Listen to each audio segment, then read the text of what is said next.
Hey watch friends, today we're going to be revisiting the Direnzo Eclipse version 2. This one will be launching on their website on November 12th of 2022, and I will of course have a link down in the video description.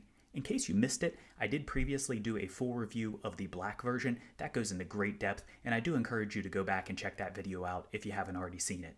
Today we're going to be a little less on details, and additionally this is going to be primarily focusing on very light conditions, outdoor, in direct sunlight, loom, those kinds of things, so you can get a better feel for these, because there's more to it than just the direct colors that you can see at first glance. I do want to mention up front, these are prototypes that were loaned to the channel for review. As such, unfortunately, the light blue version does have some slight dial damage at the 12 o'clock position. That was during initial assembly. Of course, on the production version, you won't have any of those kind of issues, and I can attest to that from past experience with Direnzo's. Always excellent fit and finish, and that's just something I wanted to note there.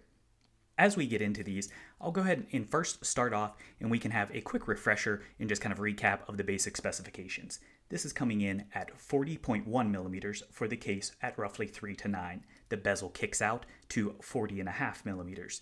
The lugs are a standard 20 millimeters. The lug to lug is 47.9 millimeters. Total thickness, including the sapphire crystal, which is a box edge sapphire crystal with inner AR, is 12.3 millimeters. The movement beating in both of them is going to be a Sellita SW200-1, and that is the elaborate grade. The water resistance is 200 meters or 20 atmospheres. And as for the weight, size to my 6.5 inch wrist, on the bracelet it's coming in at 154 grams.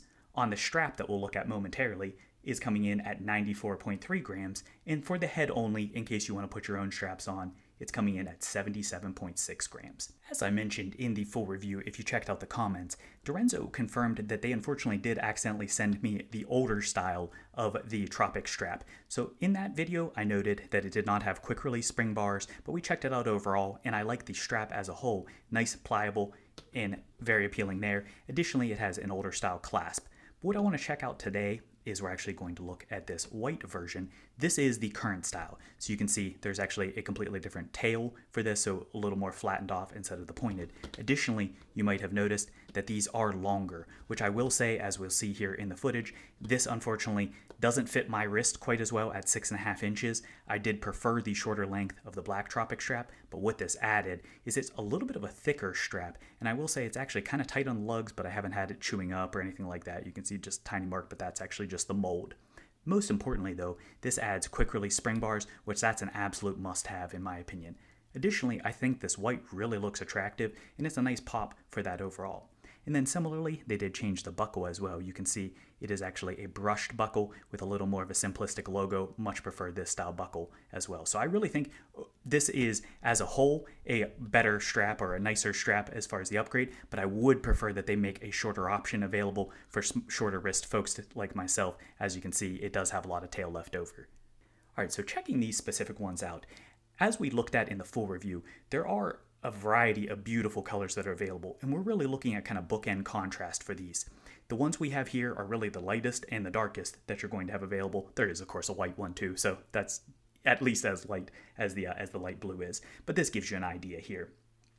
Some of the things that you're going to notice in terms of the characteristics of them is that dials themselves, of course, obviously, beyond the colors, they're going to present differently in the overall style as far as the gradient, the fume, how all of that applies, and just the overall contrast as you go through the dial. To compensate for the difference in contrast, you will see they have different handset, and we'll look at that further. One thing to note is, as we mentioned in the full review, the left one here you can see on the light blue, that one has the hashes that are actually extended out, whereas the black version has the shorter hashes. The production version will be comparable to the blue version, so you can see that it makes it much easier for legibility with that box edge crystal, and that's welcome. Between these two, the date window, or the date wheel rather, while it is not a color match per se, both of these are complementary to the colors, so you have the black on the black version and you have the white on the light blue version. As far as the accent colors on the dial, those do differ slightly as well, with a red versus an orange on the black versus blue respectively. As we talked about, the overall effect you really are going to see throughout. They just present completely differently. You get a lot of warmth and refreshing kind of feel from the light blue, whereas you truly get that eclipse effect going from the black version. That little perimeter that has on the intersection where it gets that tiny little ring of white for the reflectivity and the iridescence truly captures that eclipse like no other. And that's something that very much I appreciate about that, though I have enjoyed the heck out of this light blue as well.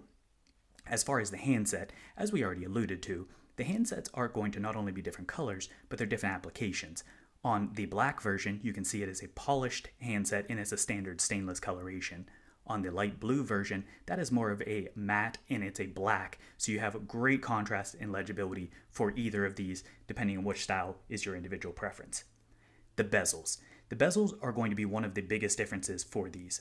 On the black version, you have a polished ceramic bezel. Whereas on the light blue, you actually have a brushed, and that is going to be a stainless steel bezel insert. Unfortunately, no coating on that, so it will have less scratch resistance, but I suspect it'll hold up just fine, and stainless is easy to touch up if you need to as well. Additionally, the markers on that are going to be different as far as the style. On the black version, you have white to accent in the contrast. Similarly, due to the lightness of the stainless steel, that actually shifts over to black for that. And as we'll see when we look at the loom footage, unfortunately that does also mean that you do lose the loom effect on that. Which, speaking of, let's go ahead and check out the loom. As we just mentioned, the light blue version does not have loom applied on the bezel itself, whereas the black version does, and that's going to be true of most of the colorways unless they have the stainless steel bezel insert. As far as the loom presentation, it's as you would expect, going to be identical BGW9.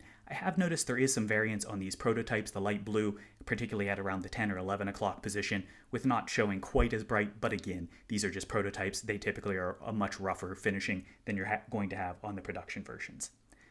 So that's the overall as far as the basic characteristics of them. One of the things, as I've already mentioned, is you do really have, I think, more depth on the black version. It's a little more monochromatic on the light blue version, and that's not a bad thing. It is a light, fun, bright color overall, and I think it presents as such. With the black can tend to be a little bit too demure or too basic, whereas I think with this, with having kind of the aged or distressed black effect on the outer ring that picks up some brown hues, has a nice gradation to that, I really think it adds some visual pop and allure.